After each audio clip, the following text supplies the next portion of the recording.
Bonjour à tous, bienvenue dans Chine France le journal, votre émission quotidienne d'information sur la Chine en français sur Mandarin TV. Voici les titres de l'actualité. Pour dépister le coronavirus, la Chine dit avoir développé la machine la plus rapide au monde et compte bien la commercialiser. Peste noire en Chine, un enfant de 3 ans est infecté par la maladie, un plan d'urgence a été lancé. Une institutrice chinoise a été condamnée à mort pour avoir empoisonné des élèves l'année dernière. Pour garder un lien avec la Chine, le musée du Louvre parisien mise sur le virtuel avec Alibaba. La fête de la mi-automne, c'est demain. Les gâteaux de lune, ces célèbres pâtisseries chinoises seront dans toutes les bouches. Pas moins de 770 millions de Chinois sont sortis de la pauvreté, c'est près du 10e de la population mondiale. La Chine est sur le point d'atteindre son objectif d'éradiquer cette année la pauvreté absolue. Nous verrons à la fin de ce journal comment le pays le plus peuplé au monde a-t-il réussi un tel exploit. Dépister le nouveau coronavirus en seulement 30 minutes, une entreprise chinoise assure produire la machine la plus rapide du monde pour les systèmes de tests virologiques PCR.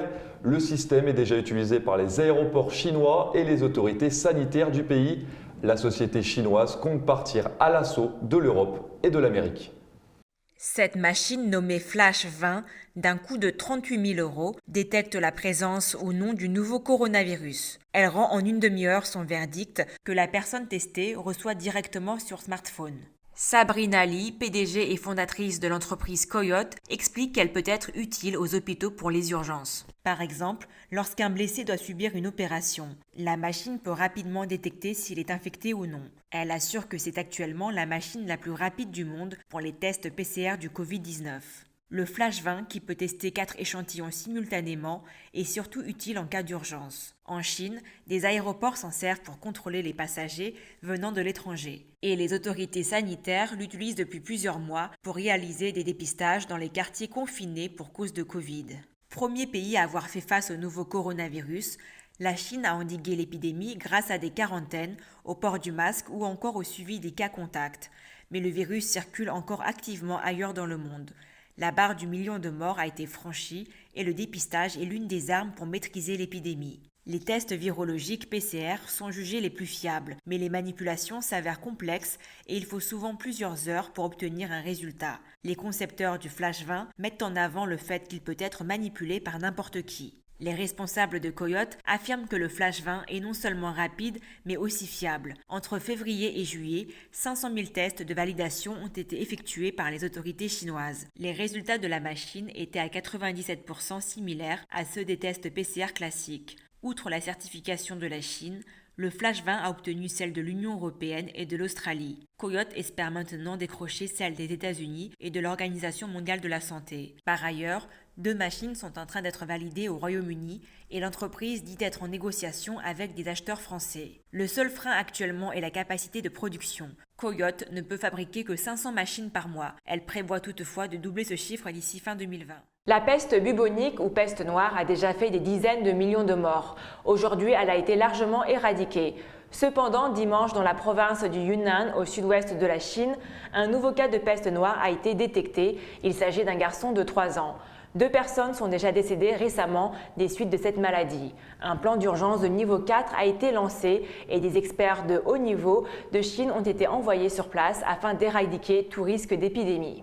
Les autorités du comté de Menghai, dans le sud-ouest de la Chine, ont lancé une intervention d'urgence dimanche après avoir détecté ce nouveau cas de peste bubonique chez un garçon de 3 ans. Des mesures d'urgence ont été prises pour empêcher la propagation de la maladie. Le garçon a reçu un diagnostic de symptômes vendredi après que des tests aient été effectués dans la région du Yunnan. Celles-ci ont été ordonnées après la découverte de plusieurs cas de peste de rats chez des rongeurs morts dans un village il y a une semaine. Les animaux, en particulier les rongeurs, sont considérés comme porteurs de la bactérie. Comment exactement le garçon a contracté la maladie n'a pas été précisé. Dans une déclaration des autorités, cependant, il a été dit que le patient ne présentait que des symptômes bénins et que son état était stable après le début du traitement. La peste bubonique ou peste noire se transmet de l'animal à l'homme par les piqûres de puces infectées via des rongeurs principalement ou par contact direct avec les carcasses de petits animaux infectés ou leur fluide corporel. Les premiers symptômes sont une dégradation générale de l'état de santé avec une forte fièvre. Les ganglions lymphatiques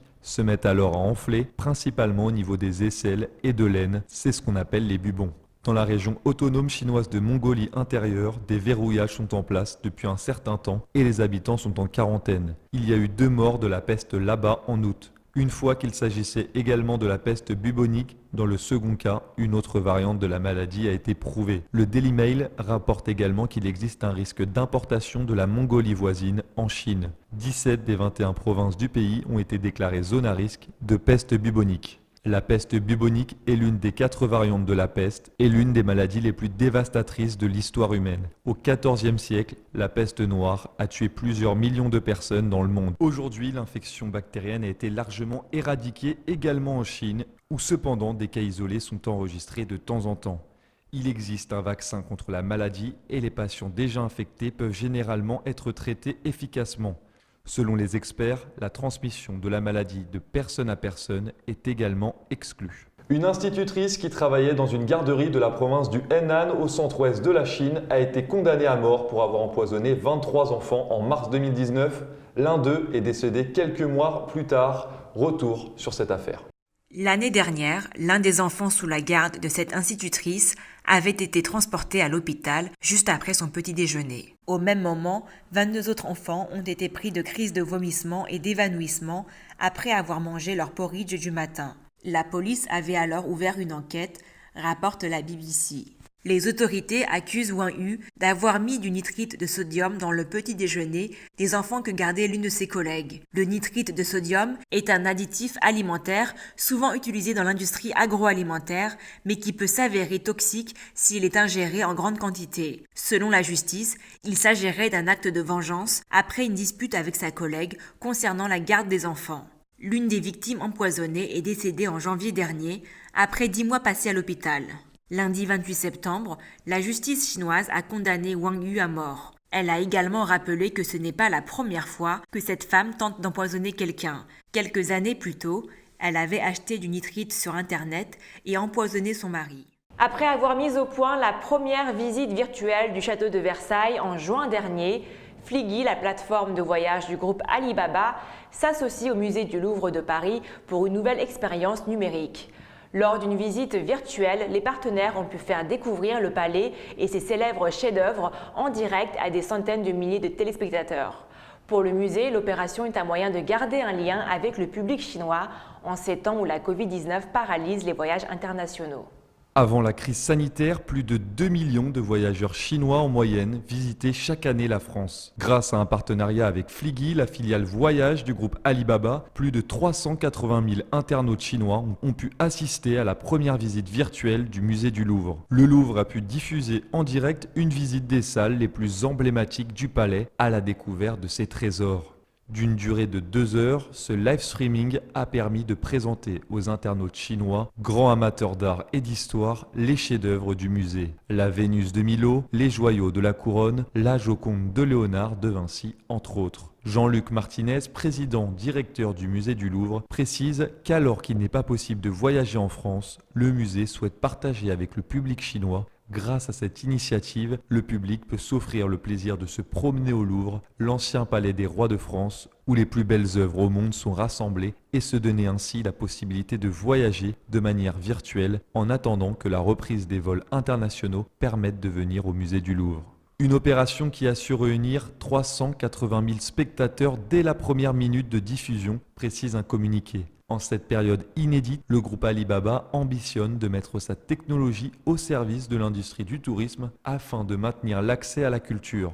Le groupe voit dans sa technologie de retransmission en direct l'outil de référence des attractions touristiques du monde entier et un moyen de nourrir les envies de voyage. Depuis février et la crise de la Covid-19, Fliggy a accueilli plus de 35 000 flux de voyages en direct, réunissant plus de 520 millions de téléspectateurs. Après 2 tournées chinoises en mars et en juillet 2019, le groupe genevois Stevens poursuit sa lune de miel musicale avec l'Empire du Milieu. Rosang, reine de la disco, prépare un album de reprise sur lequel figurent 12 titres de leur dernier album, Rupture et Renaissance. En mars 2019, Stevens partait en tournée en Chine dans le cadre des activités de présence suisse sous le haut patronage du département fédéral des affaires étrangères. Le groupe genevois sillonnait la Chine de Pékin à Hong Kong avant de réitérer l'expérience quelques mois plus tard. Entre le duo et le public chinois, le courant passe bien. Les liens se nouent petit à petit et Stevens entre en contact avec Rose Zhang à travers l'ingénieur du son que le groupe emploie sur place, le même que Rose Zhang. Début 2020, avant que le coronavirus ne s'abatte sur l'Europe, il réalise un clip musical pour soutenir la Chine dans son combat contre la Covid-19. C'est le buzz sur les réseaux sociaux chinois. Yvan Franel et Yann Seacrest, les deux compères du groupe, passent même sur CCTV, la chaîne de télévision nationale.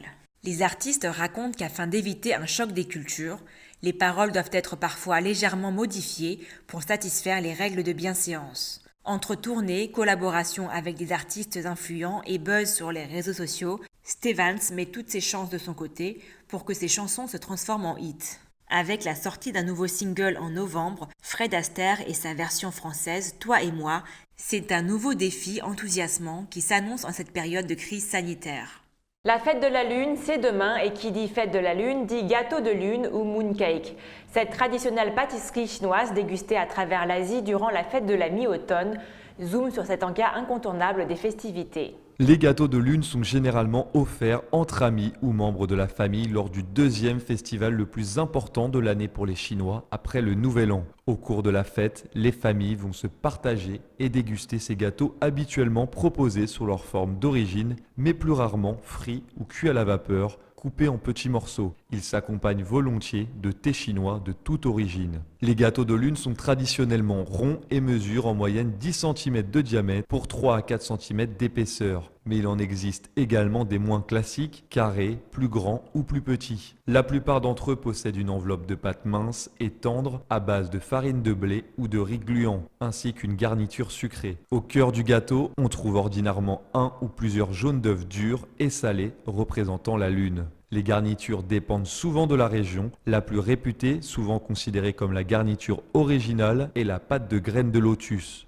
Les gâteaux de lune utilisant cette garniture sont généralement les plus chers. On trouve également d'autres pâtisseries fourrées de pâte de haricots rouges, noirs ou mango, ou même de pâte de dattes. Le gâteau de lune aux 5 trésors tient également une place importante lors du festival. Celui-ci est composé d'un mélange de 5 types de noix et graines grossièrement hachées, dont les plus utilisées sont les noix, les graines de citrouille, les pépins de pastèque, les arachides, les graines de sésame ou les amandes. Face à la tradition, des enseignes internationales comme Häagen-Dazs ou Starbucks ont apporté de la modernité à ce snack traditionnel. On trouve ainsi désormais des gâteaux de lune sous forme de glace ou encore à base de gelée. Concernant leur garniture, tous les parfums imaginables sont utilisés comme l'ananas, le durian, le café, le thé, le chocolat et même les patates douces ou le jambon. On trouve également des versions plus luxueuses à base de champagne, de malt de whisky, de truffes, de caviar ou de foie gras. En 2015, le célèbre pâtissier Pierre Hermé proposait ses gâteaux de lune à base de chocolat et ganache. Traditionnels ou modernes, des gâteaux de lune, il y en aura toujours pour tous les goûts, mais l'important c'est de passer une bonne fête de la mi-automne entre amis, seuls ou en famille. Au cours des 4 dernières décennies, pas moins de 770 millions de Chinois sont sortis de la pauvreté. C'est près du 10e de la population mondiale. La Chine est sur le point d'atteindre son objectif d'éradiquer cette année la pauvreté absolue. Comment la Chine combat-elle la pauvreté? Penchons-nous ensemble sur les clés de cette victoire dans cette vidéo animée signée CGTN avec la technique de la réalité augmentée. Pour devenir riche, il faut d'abord construire des routes. Cet ancien dicton chinois a été sagement mis en application pour vaincre la pauvreté. En construisant des routes, les zones reculées ont été désenclavées. Les hommes et les biens ont ainsi pu circuler plus facilement, permettant de développer le négoce et le tourisme. En 2019, plus de 70% des investissements dans les infrastructures ferroviaires ont été consacrés aux zones reculées de Chine, qui se sont alors progressivement enrichies. En Chine, de nouvelles autoroutes sont mises en service chaque jour. Par exemple, pas moins de 1500 autoroutes ont été construites entre les 5000 sommets montagneux de la zone de Dahua dans le comté autonome du Guangxi, formant un réseau de plus de 2300 km qui permet aux quelques 300 000 habitants locaux de se déplacer librement. La pauvreté et la santé sont étroitement liées. La Chine a donc relevé ces deux défis simultanément, enrichir la population et lui assurer un meilleur accès aux soins. Rapidement, l'assurance médicale de base, l'assurance contre les maladies graves et la couverture santé complémentaire ont été réformées. Une amélioration qui a permis d'élever le taux de remboursement réel des frais d'hospitalisation de la population pauvre à plus de 90%. Autrefois, ceux qui avaient un accident ou qui tombaient malades pouvaient basculer d'un coup dans la pauvreté. Mais grâce à cette réforme, ce risque a disparu pour les Chinois. À la fin de l'année dernière, 200 millions de personnes bénéficiaient de ce programme de couverture santé universelle, ce qui a porté le taux d'inclusion de la population modeste de Chine à plus de 99,9%. La scolarisation dans les zones défavorisées a été un autre grand chantier pour faire disparaître la pauvreté. Pour permettre aux enfants d'accéder à la meilleure instruction possible, les technologies de communication à distance ont été déterminantes. Grâce à elles, les écoles rurales et urbaines partagent les mêmes ressources éducatives de haute qualité. Sur son petit écran, un enfant vivant dans des montagnes reculées peut par exemple suivre les cours de professeurs renommés des meilleures écoles. Diverses ressources telles que les fonds d'éducation, des subventions ou d'autres facilités administratives ont été mises en place. On les appelle des canaux verts qui permettent à tous les enfants, même les plus démunis, d'être scolarisés dans de bonnes conditions. Voici un village perché situé dans la préfecture de Liangshan, dans la province du Sichuan. Les conditions naturelles y sont rudes. Autrefois, les villageois devaient descendre les 800 mètres de la falaise pour sortir du village. Et pour revenir, il fallait remonter le même chemin vertical. Mais en mai 2020, toutes les familles du village ont emménagé dans des maisons modernes situées dans le chef-lieu du comté. Dans tout le pays, de telles mesures d'aide au déménagement ont été prises dans le cadre de la lutte contre la pauvreté. Près de 10 millions de personnes démunies ont ainsi pu accéder à de meilleures conditions de vie. Donc que l'activité est stable, les revenus peuvent augmenter. La création d'emplois est le moyen le plus efficace et le plus direct pour réduire la pauvreté. Les gouvernements locaux stimulent le développement industriel, permettant à un grand nombre de personnes de gagner un salaire. Parallèlement, grâce à la coopération interrégionale, des Chinois de l'ouest du pays viennent travailler dans l'Est grâce à des programmes de coopération Est-Ouest. Souvent, un travailleur migrant peut sortir toute sa famille de la pauvreté. Jusqu'à présent, 25 provinces ont envoyé plus de 28 millions de travailleurs migrants. Je me trouve actuellement dans un entrepôt situé à Oudong, dans la région autonome ouïghour du Xinjiang. On y stocke aussi bien des denrées alimentaires locales que des produits industriels tels que des vêtements, des jouets et des accessoires électroniques. L'industrie est l'un des secteurs qui ont le plus contribué à réduire la pauvreté en Chine. Au total, plus de 100 000 sites industriels ont été implantés dans les zones pauvres du pays. Autant d'occasions pour les habitants de s'extraire de la pauvreté. Le désert de Kubuqi en Mongolie intérieure est le 7e plus grand de Chine. Par le passé, agriculteurs et bergers étaient affectés par de graves tempêtes de sable et leur vie était des plus austères. Mais grâce à la fondation de cultures adaptées à cet environnement, le désert se transforme en oasis. À Kubuqi, l'installation d'une immense station photovoltaïque dotée de 1,78 million de panneaux solaires a aussi contribué à la lutte contre le désert. On fait une pierre deux coups en protégeant l'environnement et en aidant les pauvres à améliorer leurs conditions de vie. L'épidémie de Covid-19 est un imprévu de taille dans l'éradication de l'extrême pauvreté en Chine. Mais paradoxalement, elle a créé des opportunités telles que la vente par diffusion en direct sur Internet qui a fortement stimulé la consommation, contribuant à faire tourner l'économie. Le fait de pouvoir vendre ou acheter sans quitter son domicile et recevoir les produits dans de brefs délais est une avancée fructueuse. Cette innovation commerciale a permis aux villageois de vendre leurs produits malgré l'épidémie. En Chine, le commerce en ligne est devenu une pratique normale.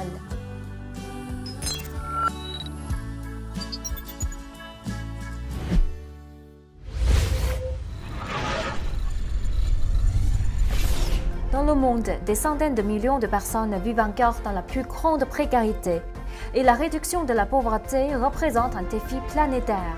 la Chine contribue activement à cet effort historique, apportant son expérience, ses idées, ses solutions et sa sagesse au bénéfice de l'humanité.